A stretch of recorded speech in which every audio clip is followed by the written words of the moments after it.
Hello hello, donc dans cette vidéo je vais rapidement vous partager l'évolution de la marque d'un de mes précédents clients et partager avec tout ce qu'on a mis en place pour passer de 0 € à 35 000 € 300 et plus en seulement 8 semaines. Malheureusement je ne peux pas citer publiquement la marque par clause de confidentialité, mais ce qui est drôle c'est que dès les 24 premiers jours de notre partenariat, on a su générer 18 900 € de revenus supplémentaires sans aucune publicité payante supplémentaire. Et voici les 4 points de cette évolution fulgurante. La première, c'était donc la création d'une stratégie en harmonie avec la vision de la marque. Le deuxième point, c'était la création des flows, donc qui sont donc les séquences automatiques. Le troisième, c'est la création d'un calendrier éditorial pour les campagnes. Et le quatrième, c'est le scale, c'est la segmentation et l'optimisation. Et voilà, je vais passer en revue chaque point, mais voici les screenshots du dashboard Klaviyo. Donc je vais un peu augmenter pour voir un aperçu plus grand. Donc voilà, donc ça c'est le premier mois qui est donc là, 24 jours, 18 900 € qui revenait à 52%, c'est-à-dire plus de la moitié provenait de l'email marketing. Donc imaginez-vous seulement en fait si le client n'aurait pas fait affaire avec nous, en partenariat avec nous, à ce moment-là il serait vraiment passé un mois entier à côté des presque 20 000 €. Et le deuxième mois, 16 400 € avec 45% toujours de revenus totaux de la boutique. Ok, au total, on a fait donc 35 000 € 310 en 8 semaines de revenus inexploités supplémentaires. Voilà, donc commencer par le premier point. Il y a un avion qui vient de passer. Premier point, c'est la création d'une stratégie en harmonie avec la vision de la marque. Donc lorsqu'on commence un nouveau partenariat avec une marque, nous nous assurerons de récupérer tous les actifs nécessaires pour assurer un travail de qualité, entre autres images, vidéos, calendrier éditorial, donc si on a des futures offres, les dates, les sorties de nouveaux produits, etc. Des actifs utiles tels que l'accès au logiciel d'emailing, à la plateforme e-commerce, Shopify, Magento e-commerce, sur laquelle vous vous situez et d'autres. Et surtout des informations sur la marque afin d'obtenir des bons angles marketing et le ton de voix de notre création du calendrier éditorial et des emails. Donc en fait, on va nous permettre en fait de vraiment écrire au mieux les emails et aussi permettre une stratégie en fait qui est totalement en harmonie avec la vision de la marque. À partir de toutes ces informations, on sait quel type de contenu nous devons créer afin qu'il soit aligné aux valeurs et à la vision de la marque. Voilà. Donc deuxième point, c'est la création des flows. Donc là, on a vraiment mis en place, on a vraiment su récupérer toutes les informations, tous les actifs de la marque pour que nous puissions voir un peu la vision, la mission et surtout un peu le ton auquel nous devons prendre sur l'écriture et le design des emails. Donc là, on a déjà mis tout en place et on a su exactement ce que la marque voulait. Création des flows, qui sont donc les séquences automatiques. Donc voilà, ça c'est vraiment quelque chose, ça c'est une charte qu'on partage avec nos clients, où là on vraiment essaye d'expliquer, donc ça c'est vraiment quelque chose de personnalisé, on essaie de vraiment expliquer en fait chaque flow, à quoi il sert, à quoi son déclencheur, et puis chaque email, le contenu de chaque email qui sont reliés à quoi, pour que puisse le client en fait savoir en fait tout son écosystème de rétention auquel on est en train de créer pour lui. Voilà, donc c'est notre système de création des flows. Et si vous êtes client chez nous, on va vous faire partager un plan similaire, mais qui sera personnalisé, comme j'ai dit, sur votre boutique pour que vous sachiez tout le plan stratégique qui sera mis en place sur votre boutique. Et vous aurez une vision globale sur les séquences, sur comment tout fonctionne et pour que vous compreniez un maximum le déroulement des conversions d'un simple visiteur jusqu'à l'acheteur. Voilà. Et donc les flows n'étaient pas la source principale de revenus, mais ce sont les campagnes qui ont beaucoup fonctionné sur cette marque. Et donc voici les flows qui ont été mis en place pour générer 35 000 € 310 € au total en 8 semaines. Donc la partie pré-achat, c'était le pop-up, donc tout ce qui se trouve sur le site internet. Donc ouais, voilà, donc on va parler dans un instant parce que j'allais commencer à dévier. Mais il y a tout écrit. Donc de toute la stratégie, c'est l'élément sur lequel on a le plus fait du brainstorming, à faire des changements sur l'angle, l'offre, le design, copywriting. Oh, la pop-up, ça nous a vraiment pris du temps. Chaque semaine, on devait de nouveau changer l'offre, de nouveau changer l'angle, le design, le marketing, le copywriting. Ça nous a vraiment pris du temps. Au début, ce qu'il faut savoir, on a su passer donc de 3%. Donc, c'était vraiment le premier mois, je pense qu'on avait fait du 3% taux de conversion. Et puis, au fil du deuxième mois, on commençait à obtenir des 8%, 6-8%. Donc là, on commençait à obtenir des très, très bons résultats. Mais c'est vrai que la pop-up, sur tout le plan stratégique pour cette boutique-là, c'était vraiment la plus compliquée. Donc voilà, donc ce qui a vraiment marché sur cette boutique en termes de l'offre pour passer de 3% à 8%, c'est vraiment l'offre, c'était donc pourcentage de réduction qui était, je pense, 10 si je me rappelle bien, plus livraison gratuite. Donc ça a très très bien propulsé en fait l'offre de passer de 3% à 8% de taux de conversion. Et donc là, on a vraiment su générer beaucoup de profit le deuxième mois. Et il y a 3 pop-up présents sur le site internet en fonction de la page visitée afin de proposer des pop-up pertinents avec une offre pertinente. Parce ce qu'il faut savoir, c'est que du coup, cette marque, cette boutique, elle faisait principalement du SEO. Donc, elle faisait un peu de la publicité payante, mais pas vraiment. C'était principalement, le trafic provenait principalement du SEO. Et donc là, il y avait plein de blogs. Et donc chaque blog avait une certaine thématique. Donc on a vraiment essayé de regrouper un peu des thématiques, des blogs communs pour vraiment créer une offre entièrement personnalisée. Donc une pop-up personnalisée pour chaque blog, pour chaque type de blog, afin de récupérer le plus de conversions. Flow de bienvenue, donc on a créé 7 emails. Donc le premier c'était un remerciement simple, du deuxième au cinquième c'était de la partage de la valeur, vision de la marque, vision, la mission de la marque, ses engagements, raconter une histoire et prouver aussi de la preuve sociale. Et il y a aussi eu un split test entre ceux qui ont acheté durant la séquence sont enlevés de la séquence, tandis que ceux qui n'ont toujours pas acheté leur proposer une meilleure offre, donc un pourcentage plus élevé, plus rajouter de l'urgence. Et bien sûr nous ce qu'on fait, ce qu'on aime bien faire c'est au dernier mail renvoyer à ceux qui n'ont pas ouvert le dernier mail pour vraiment essayer de récupérer le plus. Mais également on fait aussi pour le flow de bienvenue spécifiquement, on le fait aussi au début, c'est-à-dire ceux qui n'ont pas ouvert le premier, on essaie de renvoyer une deuxième fois à ceux qui n'ont pas ouvert parce que c'est le premier mail, c'est le plus important parce que c'est celui qui génère le plus, donc on veut qu'ils ouvrent. Donc on change en fait la ligne de sujet et aussi la ligne de prévisualisation, donc ça on change. Ensuite, on a installé le flow d'abandon du site internet. On a rajouté 2 emails, donc proposer des produits best-sellers afin de faciliter leur choix. Car la boutique avait plus d'une vingtaine de produits, donc là vraiment, c'est normal qu'ils quittent le site internet. Il y a beaucoup de choix, donc à ce moment-là, on vraiment essayé de recibler pour proposer des produits qui sont accessibles, des best-sellers, etc. Et rajouter aussi de la preuve sociale. Flow d'abandon de navigation, donc 3 emails, montrer le produit qu'ils ont vu, toujours montrer, hein, toujours trop montrer avec l'image dynamique, pardon. La preuve sociale et aussi le code promotionnel on rajoute. Flow de panier abandonné, et le code promotionnel d'ailleurs pour en parler, je pense que c'était du 10% simple. Et on a rajouté au troisième email, ça a beaucoup fonctionné. On a rajouté au deuxième, ça n'a pas très bien converti. Au troisième, on a reçu de très bons résultats, donc on a gardé au troisième. Flow de panier abandonné, 4 emails, on a rappelé le panier abandonné, on a fait un code promotionnel qui était aussi de 10%. Preuve sociale et rappel code promotionnel. Et là, je pense qu'on a fait, ce que j'ai pas mis, je pense, c'est qu'on a vraiment essayé de rappeler le code promotionnel avec rajouter de l'urgence.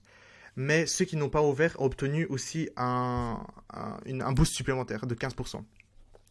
Mais ça, c'était un test à la fin, donc ça, vraiment, on n'a pas pu avoir obtenu plus de détails, donc je peux pas dire si ça a fonctionné ou pas. C'était vraiment quelque chose à la fin qu'on a essayé de faire. Donc vraiment beaucoup de tests, hein. On va en parler dans un instant sur l'optimisation. C'est là la partie le scale. Toujours tester les emails, tester l'offre, etc. Ensuite, on a le flow de paiement abandonné, pardon. Donc c'est identique au panier abandonné avec des reformulations en répondant aux d'autres objections telles que le prix, les bénéfices, etc. À savoir que chaque flow ainsi que son nombre d'emails ont été A/B testés pour obtenir le nombre d'emails idéal de conversion sur la boutique. Chaque marque a un nombre d'emails idéal pour son audience et sera à celui qui dirige les mailings d'A/B tester et de trouver ce qui fonctionne. Ce que je vous propose là, donc les 4 emails, 3 emails, ça peut fonctionner sur votre boutique, mais faut toujours tester parce que ça peut faire moins. Vous aurez peut-être plus de résultats en faisant moins ou en faisant plus. Donc ça, c'est vraiment à votre boutique de le faire et celui qui gère les mailings à A/B tester.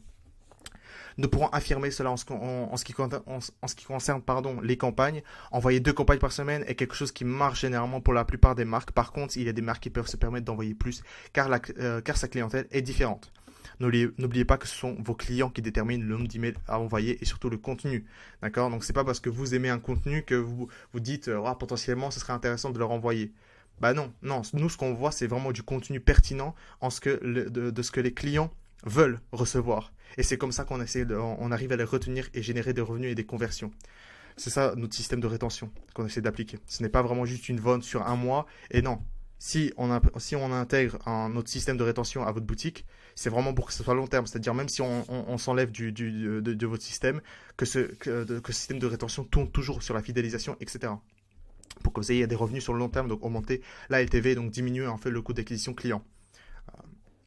Post-achat, donc tout ce qui est après l'achat, donc là on arrive sur la personne à acheter, qu'est-ce qui se passe après, donc on va voir un peu les flows engagés ici. Flot de remerciements d'achat séparé entre le premier acheteur, deuxième acheteur, troisième fois et plus acheteur auprès de la marque. Donc on a vraiment fait 3 segments différents. Et chaque segment a obtenu des emails différents avec des objectifs différents.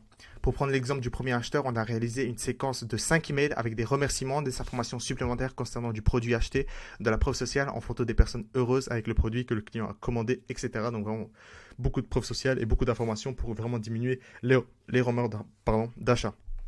Tandis que le troisième acheteur, troisième fois acheteur, sont donc des emails de remerciements et programmes de fidélité parrainage pour faire du bouche à oreille. Donc vraiment eux, ils savent ce qu'ils achètent, donc pas besoin de leur proposer du contenu en montrant les gens qui sont contents. Il est déjà content. Ces personnes-là sont déjà contents du produit. C'est pour ça qu'ils rachètent. Donc là vraiment on a essayé de les convertir pour qu'ils parlent à d'autres personnes et les convertir. Donc là vraiment on arrive à diminuer le coût d'acquisition client vu que nous on paye pas maintenant. D'accord? Nous on n'essaie plus de payer la publicité payante pour ramener des clients. Là c'est nos clients qui ramènent des clients. C'est totalement gratuit. Et donc là, vraiment, leverage, vraiment faire un effet de levier sur ces côtés-là.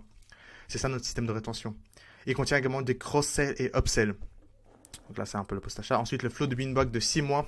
Les recontacter amicalement pour leur signaler des nouveaux changements au niveau de la boutique et de les inviter à jeter un coup d'œil. On peut également... Nous, on n'a pas fait ça, nous... Ah si, peut-être je pense qu'on a fait, mais ça c'est un test. Simplement, vous pouvez rajouter un code promotionnel. C'est pas important, c'est pas urgent, mais c'est une possibilité pour votre boutique de le faire. Et puis voir en fonction des résultats de ce que vous obtenez, en faire un A/B test sur avec ou non. Flow de rupture, donc 2 emails, les inviter à réengager avec votre email pour qu'il reste afin de profiter des futures exclusivités et promotions, etc. Et dernier appel de réengagement ou exclusion de la liste email. Flow VIP, 3 emails accueil plus dire pourquoi ils sont éligibles à intégrer le VIP Club plus citer les bénéfices du VIP. Deuxième email, c'est les premières exclusivités, donc vraiment directement en fait envoyer une première exclusivité pour ces gens-là. On a envoyé un code promotionnel de 15%, qui est donc quelque chose de haut, et demande de recommandation. Flow de réapprovisionnement, c'était une marque à produits réutilisables, donc ça c'est vraiment quelque chose qu'on a dû intégrer. 2 emails, donc ça c'était envoyé tous les 2 mois. Flow de réapprovisionnement, donc c'était envoyé tous les 2 mois. Proposer de commander à nouveau, plus upsell l'abonnement mensuel pour pas qu'ils reçoivent toujours l'abonnement, donc là on va vraiment essayer d'upsell l'abonnement. Et rappel, plus de nouveau proposer l'upsell. Troisième point, c'est la création d'un calendrier éditorial pour les campagnes. Donc on arrive sur le contenu qui a généré le plus de résultats pour la marque dès le premier mois, qui est donc de 15 057 € et le deuxième mois 11 817 €. Et l'argent se trouve véritablement dans votre base email, comme vous pouvez voir. Ce ne sont pas les flows qui ont fonctionné pour cette boutique, mais ce qui fonctionne, les deux fonctionnent très bien. Et ça fonctionne en synergie. Donc nous, ce qu'on essaie de faire, c'est vraiment essayer d'avoir 15%. Donc si on arrive sur 30% du revenu de l'emailing, on essaie d'avoir 15% en flow, 15% en campagne. Ce n'est pas toujours parfait. Il y aura des déséquilibres. Il y aura un qui va prendre davantage, mais ça dépend de la boutique. Mais c'est un taux que vous devez viser, par exemple, pour votre boutique. Donc, c'est un équilibre entre les deux. Mais pour cette boutique-là, les campagnes ont vraiment pris beaucoup le dessus. Donc, le dessus, pourquoi? Parce que, on va continuer. C'est très important de préparer le contenu, les segments et les dates auxquelles on verra les campagnes. Ils font toujours préparer jusqu'à 1 à 2 mois à l'avance. Donc, ce qu'il faut savoir, c'est que cette boutique-là, en fait, elle envoyait seulement toutes les 2 mois. D'accord? Donc là, je pense que j'en parle dans la stratégie. Ouais, exactement. Donc, ce qu'il faut savoir, donc voilà, c'est que cette marque a envoyé seulement un email tous les 2 mois pour simplement prendre des nouvelles, etc. Simplement des nouvelles news sur la boutique, etc. Bon, c'est pas très intéressant. Et du coup, comme vous pouvez le voir, dès qu'on commence à renvoyer des emails une fois, 2 fois, 3 fois par semaine, ça génère des revenus, comme vous pouvez voir. Donc, il ne faut vraiment pas hésiter à augmenter le nombre d'emails par semaine, par mois. Donc, avant notre intervention, la marque n'était pas sur Klaviyo, mais sur Sendinblue. Donc là, déjà, c'était une erreur pour nous, pour la marque plutôt. On les a directement mis sur Klaviyo. On a dû à sa puissance de scale avec l'email marketing, comme vous pouvez voir. Donc le domaine de Klaviyo n'était pas assez engagé pour pouvoir se permettre d'envoyer 3 à 4 campagnes par semaine. Nous devions tout d'abord chauffer le domaine afin que Google ne nous mette pas en spam et que nous obtenions une bonne note de délivrabilité. Donc vraiment avoir une bonne réputation auprès de Google, auprès de domaine Google, afin qu'on puisse scale confortablement juste après. Les mois à venir. Donc la marque avait une base email de plus ou moins 25 000 inscrits. On a commencé par envoyer donc 2 campagnes par semaine aux personnes très engagées, c'est-à-dire les récents acheteurs, en leur proposant des cross-sells de la catégorie de produits qu'ils ont récemment achetés durant 2 semaines. Puis nous avons poussé la segmentation en fonction du parcours d'achat client, ainsi que son engagement envers la marque, ce qui nous a donné des campagnes à 3 à 4 fois par semaine. Mais bien sûr, c'est de la segmentation, donc chaque personne ne reçoit pas 4 emails. Chaque personne va recevoir entre 1 à 2 emails par semaine. Mais grâce à la segmentation, on peut se permettre d'envoyer plus d'emails sans forcément qu'on soit spammy. Je pense que vous comprenez un peu où je veux en venir. Quatrième partie, le scale. Pour moi, vous devez comprendre, c'est cette partie-là, c'est la segmentation et l'optimisation, c'est là où vous faites de l'argent. Lorsque vous avez mis en place les flows et les campagnes, vous envoyez quelques campagnes et les flows, c'est là où on commence à faire de l'argent. C'est là où on commence à faire de taux de conversion, on commence à optimiser. C'est l'optimisation et la segmentation. Ce n'est pas parce que vous avez mis tous les flows en place et que vous envoyez quelques campagnes mensuellement que vous pouvez vous arrêter. Non, jamais. Pourtant, c'est sur ce point-là que les marques arrivent à scale leur marque afin d'atteindre de nouveaux sommets. C'est vraiment sur ce point-là qui est hyper important. Premièrement, la segmentation, même si on a déjà parlé durant cette vidéo, sans une bonne segmentation, vous n'irez pas loin. Pourquoi ? Vous allez créer un contenu qui n'est pas pertinent, vous allez offrir une mauvaise expérience client et vous allez parler à une mauvaise audience. Après des emails d'envoi d'emails, on a pu obtenir des segments tels que segment engagé général, client de passage, donc des listes vitrines, des listes VIP, ceux qui ont dépensé X euros en 2 mois, je pense que c'était 200 euros en 2 mois. Opportunité reconquête, c'est-à-dire les binbacks, donc on avait 6 mois, on avait mis 6 mois, donc c'est un segment qu'on avait même envoyé une campagne pour ces gens-là, on a obtenu de très très bons résultats. Presque là, donc c'est-à-dire des personnes qui sont sur le point, c'est-à-dire qui commencent à être engagées sur les emails, qui cliquent, mais ils ne passent toujours pas à l'achat. Et donc là, on essaie de vraiment créer un segment spécifique pour eux, pour créer du contenu spécifique pour eux, pour promouvoir des produits spécifiques à ce qu'ils aimeraient potentiellement. L'objectif de chaque peut être différent. Pour certains, ce sera augmenter le panier moyen, augmenter la fréquence d'achat, c'est-à-dire diminuer la durée moyenne entre 2 achats, faire de la rétention et d'utiliser l'effet de levier et les faire passer à l'action sur leur premier achat. Donc vraiment, il y a des objectifs différents pour chaque segment. Ce n'est pas parce qu'on crée un segment que l'objectif c'est toujours de vendre. Oui, l'objectif final est de vendre, mais quel KPI ? Finalement, c'est augmenter le panier moyen. Donc là, on va vraiment essayer de faire des bundles pour ces segments-là. Je pense que vous comprenez et je pense que vous voyez un peu l'importance aussi des segmentations. Ce n'est pas seulement pour vendre, mais aussi pour augmenter certains KPI du business de votre marque. Chaque mois, il faut avoir une stratégie et l'optimiser et optimiser l'indicateur clé de performance de l'entreprise du mois afin de déterminer les segments ainsi que des nouvelles idées de contenu. C'est ce que je viens de dire. Donc KPI, c'est l'indicateur clé de performance si vous n'avez pas compris. Deuxièmement, l'optimisation. Nous, ce qu'on a fait, c'est que chaque semaine, nous envoyons un rapport de la semaine sur ce qui a été mis en place, les résultats et la suite pour la semaine prochaine à notre client. Comme ça, vraiment, il est au courant de tout ce qui se passe, de tous les flows mis en place, de toutes les campagnes mises en place. Vraiment, c'est une communication constante. Donc, nous, on privilégie en fait ça avec notre client, vraiment essayer d'être transparent. Je sais que d'autres agences ou même des freelances, il y a une très mauvaise communication. Donc nous, on essaie vraiment de se différencier sur ce côté-là et offrir plus de communication pour que le client soit vraiment satisfait de notre prestation et également que les résultats suivent également. À la fin du mois, il y a un rapport mensuel aussi du mois sur les résultats obtenus et les améliorations à faire pour le mois prochain avec nos objectifs. Donc ça, c'est vraiment pour tous les clients, c'est-à-dire qu'un rapport hebdomadaire chaque semaine sur 3 semaines. Et ensuite, la dernière semaine, c'est le rapport mensuel final où là, on en parle un peu de ce qui a été fait et des KPI atteints, etc. Chaque semaine, nous avons fait des tests sur chaque flow pour ligne de sujet, ligne de prévisualisation, temps d'envoi, nombre d'emails, copywriting, design, appel à l'action, l'offre, langue, bref, plein d'A/B testing qui ont été faits sur les flows. Donc comme je vous ai dit, ce n'est pas parce que vous mettez en place simplement les flows que vous devez dormir dessus.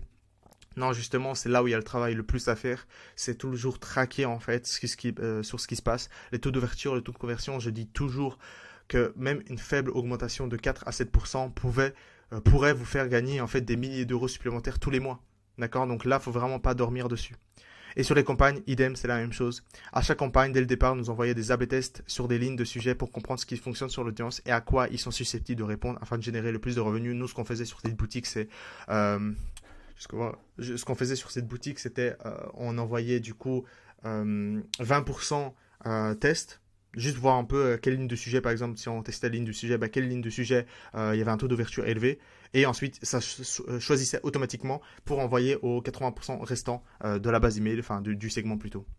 Et comme ça, on avait des très très bons résultats du coup pour les 80% vu qu'il y avait un test avant qui a été fait sur un petit échantillon. L'optimisation a permis à la marque de facilement augmenter de 7% de taux de conversion sur la totalité des emails, ce qui a résulté par des milliers d'euros supplémentaires. Voilà, donc ça c'était vraiment la stratégie et l'étude de cas complète sur comment on a pu passer une marque e-commerce de 0 € à 35 000 €, 300 et plus en 8 semaines. Et si vous êtes propriétaire de marque e-com faisant plus de 20 000 € par mois et que si vous voulez que je prenne en charge vos stratégies d'emailing, n'hésitez pas à réserver une session gratuite avec moi. Je vais faire un audit de votre boutique et verrai si mes services vous conviennent. Je mets un lien dans la description. Merci beaucoup.